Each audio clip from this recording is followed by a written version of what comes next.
community resource deputies, they were absolutely instrumental in going to event after event. It seemed like every weekend, if not during the week, we had different events throughout the county, in the North End and the East District, the Central District, and it really did allow us to be able to build relationships and continue to enhance our community involvement.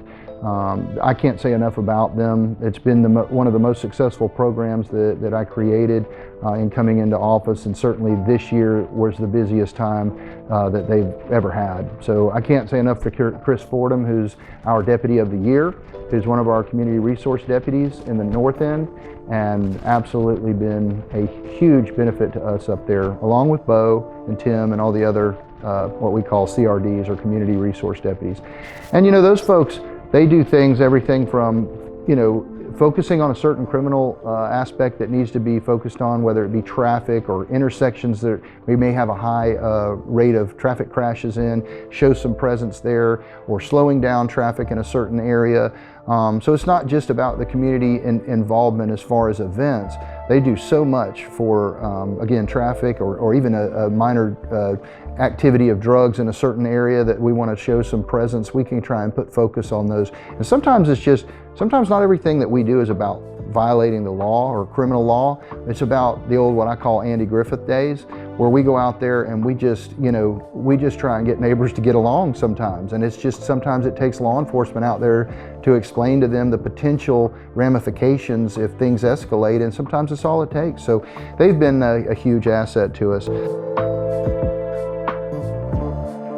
Another thing we're really proud of, and some of our staff got recognized last night for their work, Jessica Turnboli for the OCHIP Volunteer of the Year. She is one of our sergeants. She's currently in CID, but she has worked hand in hand. She was called the Champion of Champions last night and was awarded that at OCHIP. And OCHIP is the Okaloosa County Health Improvement Partnership. It's a big umbrella of different entities and organizations that all work for the betterment of the improvement of our citizens and those that have needs.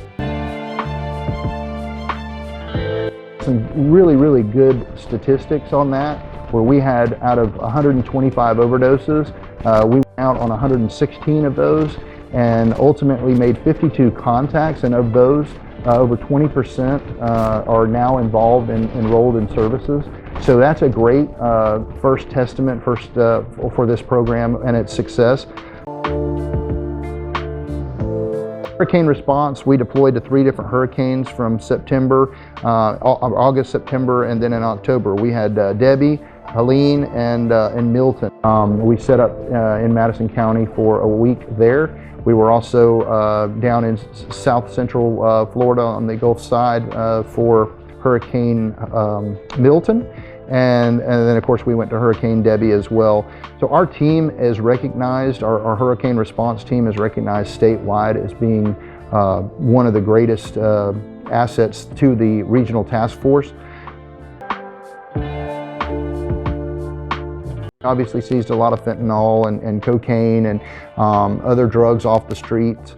Lots of money that we seized during these narcotic search warrants, and made lots of arrests involving narcotics over the last year. Retention rate is significantly improved, and it's a testament to us being able to fill vacancies and people being able to have a good, healthy workplace to work at with good benefits and pay. So that's something we've been really proud of.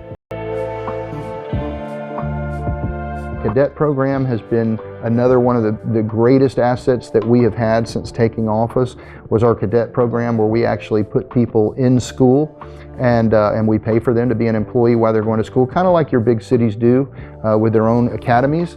So that's some of the things that we've accomplished in 2024 that I'm grateful for. All in doing so under some serious difficult obstacles and challenges that we faced, and we came through that together. And I think that it's not a testament of how an agency operates during the easy times, it's how an agency operates during the most difficult times that proves the merit and the mettle of your agency. And I couldn't be prouder of the professionals that we have here working at the Sheriff's Office. So What I did was I tasked our chief deputy with coming up with a vision committee, and that is that where we have mid-level managers, sergeants and lieutenants that are maybe bridge that gap between us and the command staff and then the employees and the rank and file, and kind of get them independently to see where they want to see the agency in the next 5 years, the next 10 years. So that's what we want to do is focus on this vision committee on how we can be better. We can be better for our citizens, and we can be better for to serve our employees that are actually working here and putting their lives on the line. There's another thing that I plan on doing is obviously with the growth of the North End, anybody that tries to drive to the North End knows what the traffic is like, and they are building houses at a breakneck pace up there. So we are going to have to grow our resources up there. I anticipate us at least adding another person on each shift, which would be 4 more deputies up there. April, we get our new boat, our 33-foot boat, to enhance our armada, I like to call it, or our fleet that patrols Crab Island and then the inshore waters up to the 9.9 mile marker. That 33-foot boat has been something that's been being built and in process, and thanks to the county and TDC and those partners that helped us get the vessel, it's going to help us improve protecting the resources we have like Crab Island. And then, you know, ultimately, I mean, our #1 goal here at the Sheriff's Office is strive to provide the best public safety to our community that we serve. I tell people the #1 asset, the #1 resource we have is our citizens that we serve. Their support is absolutely the reason that we all do this job. Without the reward that we get from them, it would not be as fun to do this job, and it would not be as rewarding to us that are out there putting our lives on the line.